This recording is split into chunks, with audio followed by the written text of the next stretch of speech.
Welcome back to Another World Audiobooks. I'm so excited to be bringing you a brand new audiobook here today. We are jumping right in to Sense and Sensibility by Jane Austen.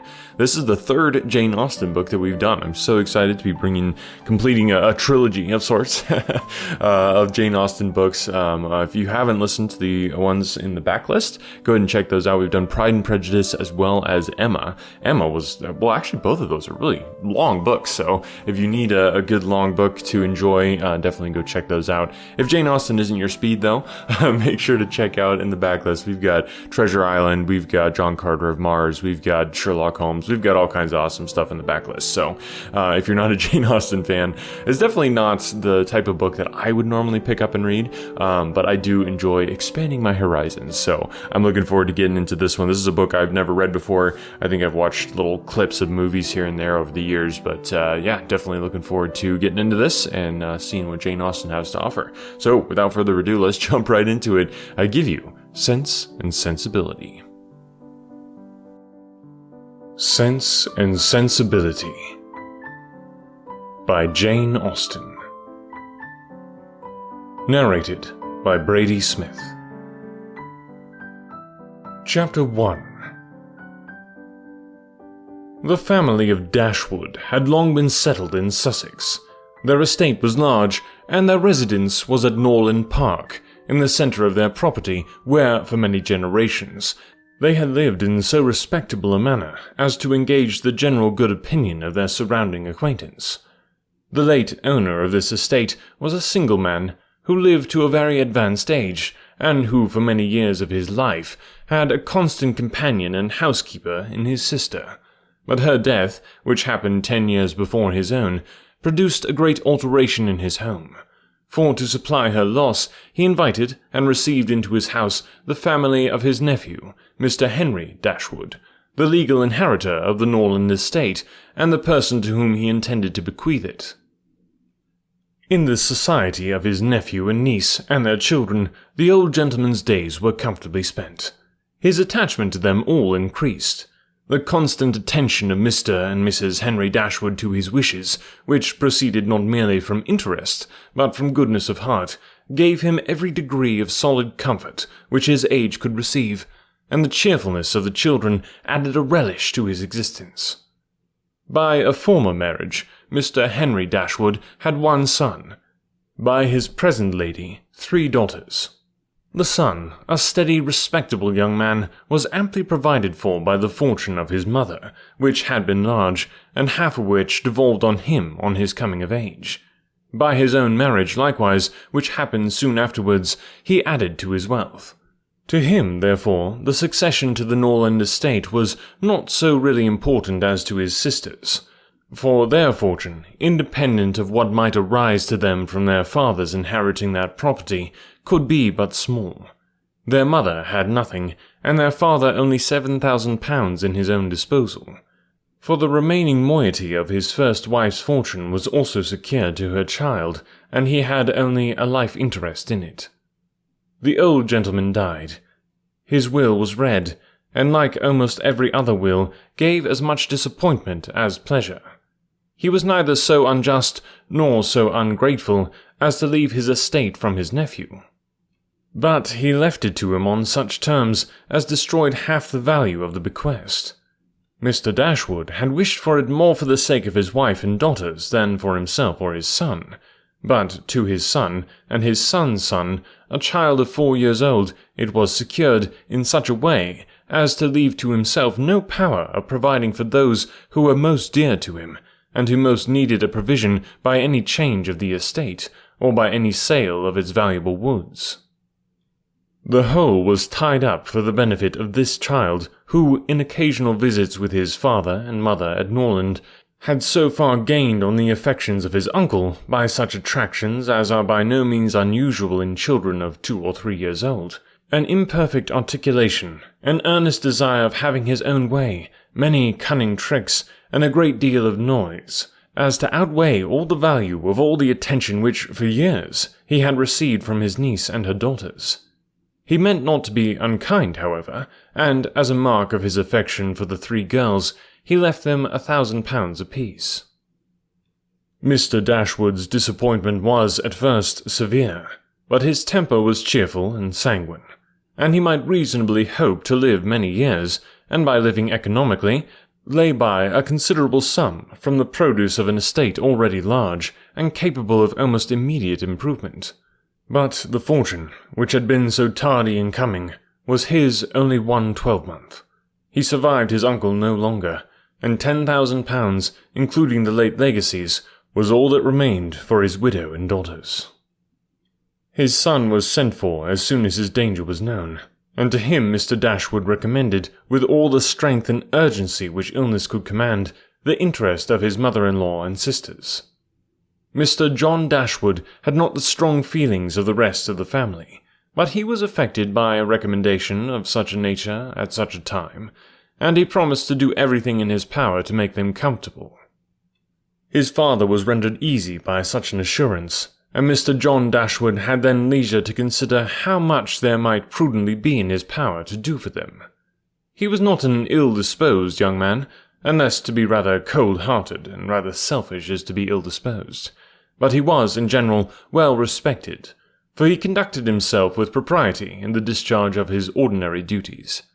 Had he married a more amiable woman, he might have been made still more respectable than he was. He might even have been made amiable himself, for he was very young when he married, and very fond of his wife. But Mrs. John Dashwood was a strong caricature of himself, more narrow-minded and selfish. When he gave his promise to his father, he meditated within himself to increase the fortunes of his sisters by the present of £1,000 apiece. He then really thought himself equal to it. The prospect of £4,000 a year, in addition to his present income, besides the remaining half of his own mother's fortune, warmed his heart, and made him feel capable of generosity. Yes, he would give them £3,000. It would be liberal and handsome. It would be enough to make them completely easy. £3,000! He could spare so considerable a sum with little inconvenience.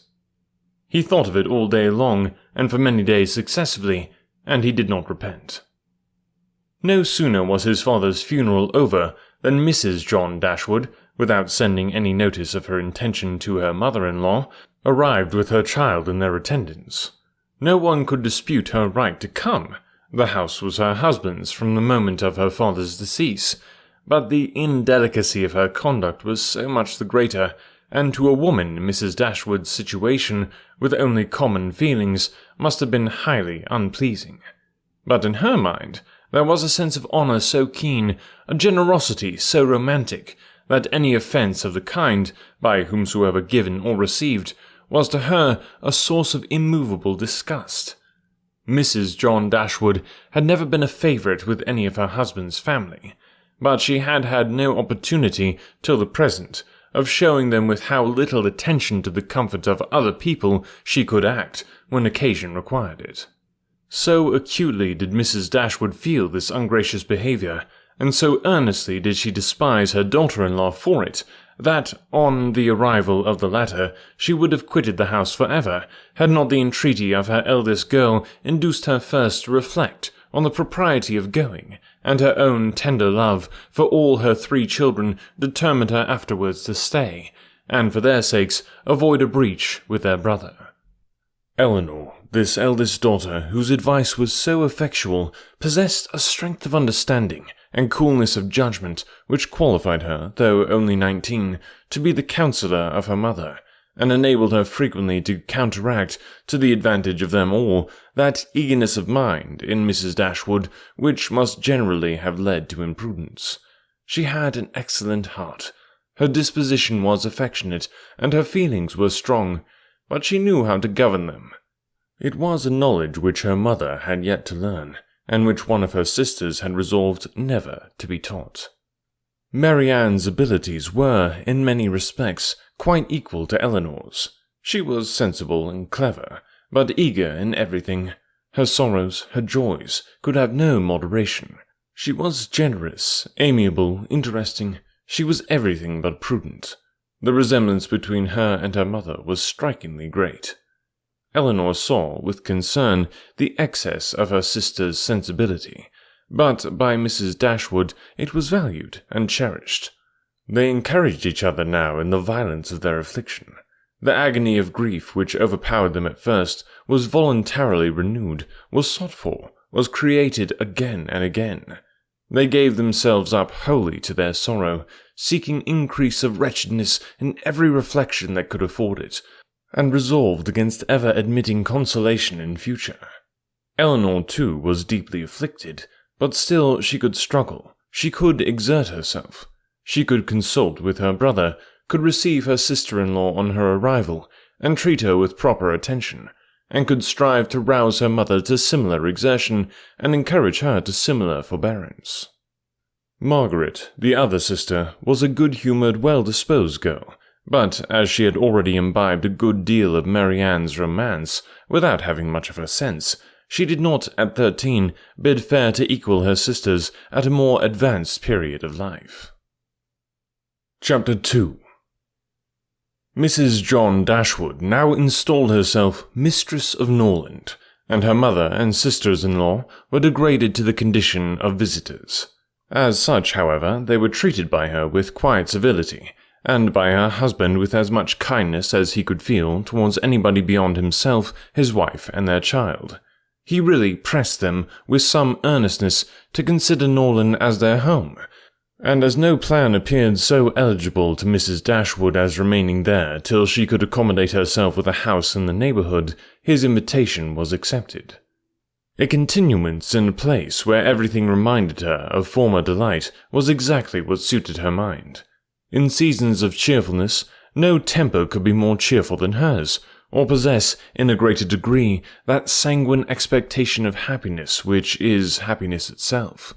But in sorrow she must be equally carried away by her fancy, and as far beyond consolation as in pleasure she was beyond alloy. Mrs. John Dashwood did not at all approve of what her husband intended to do for his sisters. To take £3,000 from the fortune of their dear little boy would be impoverishing him to the most dreadful degree. She begged him to think again on the subject. How could he answer it to himself to rob his child, and his only child too, of so large a sum? And what possible claim could the Miss Dashwoods, who were related to him only by half-blood, which she considered as no relationship at all, have on his generosity to so large an amount? It was very well known that no affection was ever supposed to exist between the children of any man by different marriages, and why was he to ruin himself and their poor little Harry by giving away all his money to his half-sisters? "It was my father's last request to me," replied her husband, "that I should assist his widow and daughters." "He did not know what he was talking of, I dare say. 10 to 1, but he was light-headed at the time. Had he been in his right senses, he could not have thought of such a thing as begging you to give away half your fortune from your own child." "He did not stipulate for any particular sum, my dear Fanny. He only requested me, in general terms, to assist them, and make their situation more comfortable than it was in his power to do. Perhaps it would have been as well if he had left it wholly to myself. He could hardly suppose I should neglect them, but as he required the promise, I could not do less than give it. At least, I thought so at the time. The promise, therefore, was given and must be performed.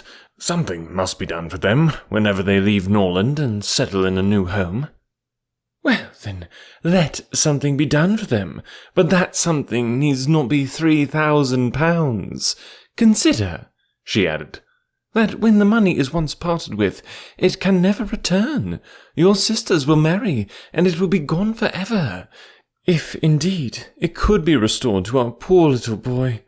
"Why, to be sure," said her husband very gravely, "that would make great difference. The time may come when Harry will regret that so large a sum was parted with. If he should have a numerous family, for instance, it would be a very convenient addition." "To be sure it would." "Perhaps, then, it would be better for all parties if the sum were diminished one half. £500 would be a prodigious increase to their fortunes." "Oh, beyond anything great. What brother on earth would do half so much for his sisters, even if really his sisters, and, as it is, only half-blood? But you have such a generous spirit." "I would not wish to do anything mean," he replied. "One had rather, on such occasions, do too much than too little. No one, at least, can think I have not done enough for them. Even themselves, they can hardly expect more." "There is no knowing what they may expect," said the lady. "But we are not to think of their expectations. The question is, what can you afford to do?" "Certainly, and I think I may afford to give them £500 apiece. As it is, without any addition of mine, they will each have about £3,000 on their mother's death, a very comfortable fortune for any young woman." "To be sure it is, and indeed it strikes me that they can want no addition at all. They will have £10,000 divided amongst them. If they marry, they will be sure of doing well, and if they do not, they may all live very comfortably together on the interest of £10,000. "That is very true, and therefore I do not know whether, upon the whole, it would not be more advisable to do something for their mother while she lives, rather than for them. Something of the annuity kind, I mean.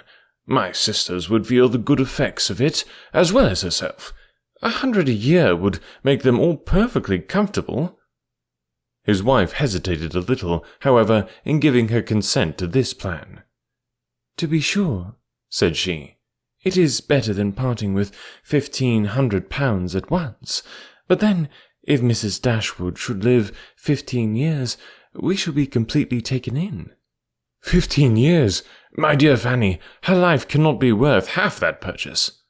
"Certainly not, but if you observe, people always live forever when there is an annuity to be paid them, and she is very stout and healthy, and hardly 40. An annuity is a very serious business. It comes over and over every year, and there is no getting rid of it. You are not aware of what you are doing.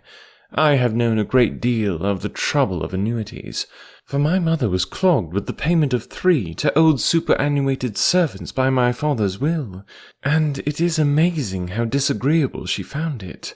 Twice every year these annuities were to be paid, and then there was the trouble of getting it to them, and then one of them was said to have died, and afterwards it turned out to be no such thing.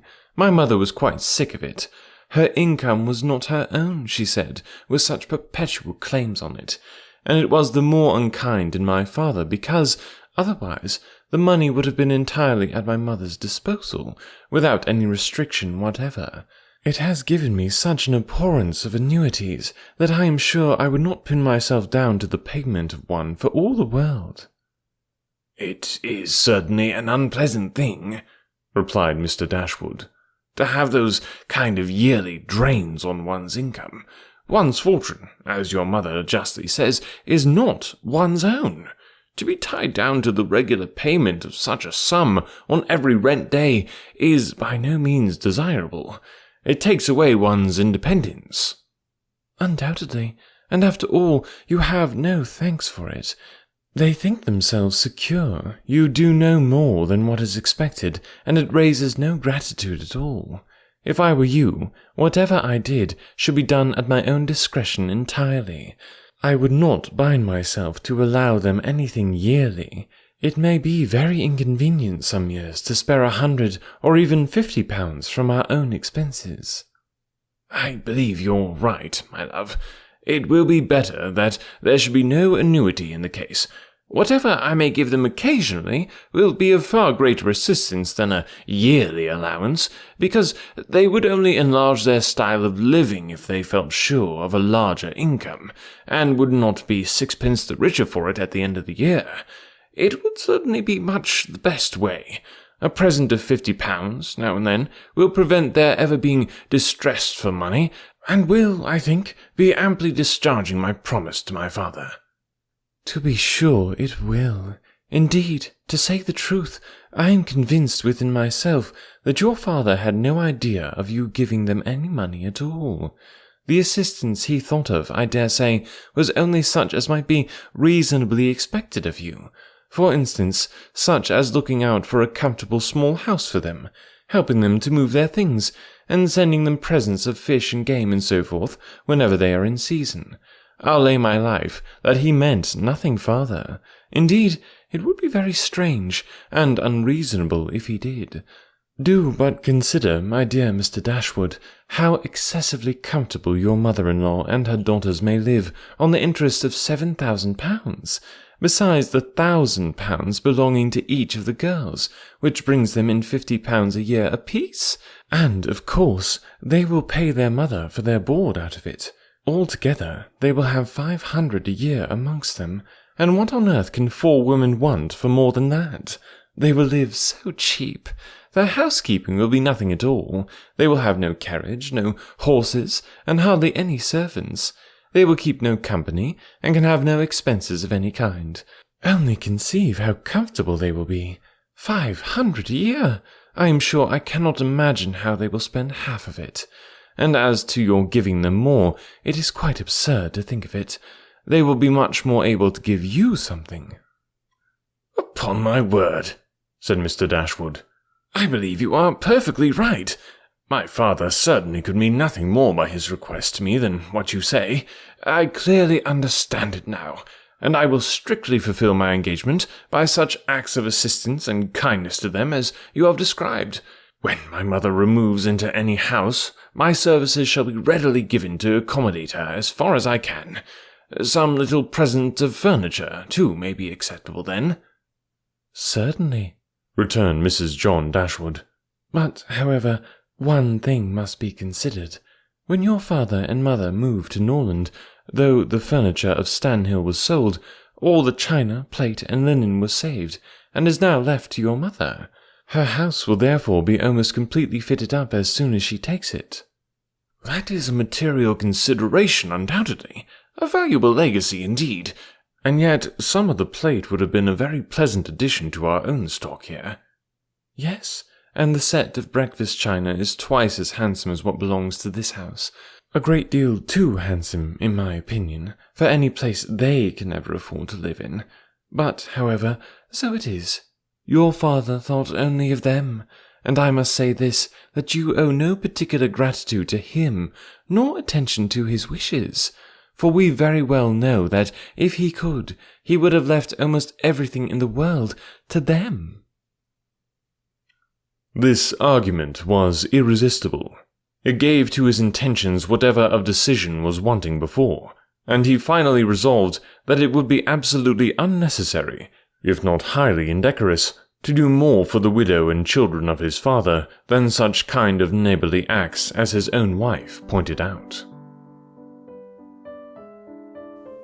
Man, Jane Austen is so good at these, just very quirky, very humorous, but understated humor at the same time, conversations in her books. I'm really enjoying this so far. I hope you are as well. And like I've mentioned before, I'm really hoping to be able to bring you guys longer chapters. I know this was 2 chapters, but they were kind of on the shorter side. So I would love to be able to bring you longer, more filled out episodes every single week, or maybe multiple times a week, potentially. But I need your support and your help to get there. So if you want to go to anotherworldaudiobooks.com, you can sign up to be a patron of the podcast, and that helps support the show and help me be able to bring you more episodes. If you can't, no worries at all. All that I ask is that you just share the podcast with somebody that you know who might enjoy a free audiobook. Also, if you want to go subscribe on YouTube, that's a really good way to support the podcast as well.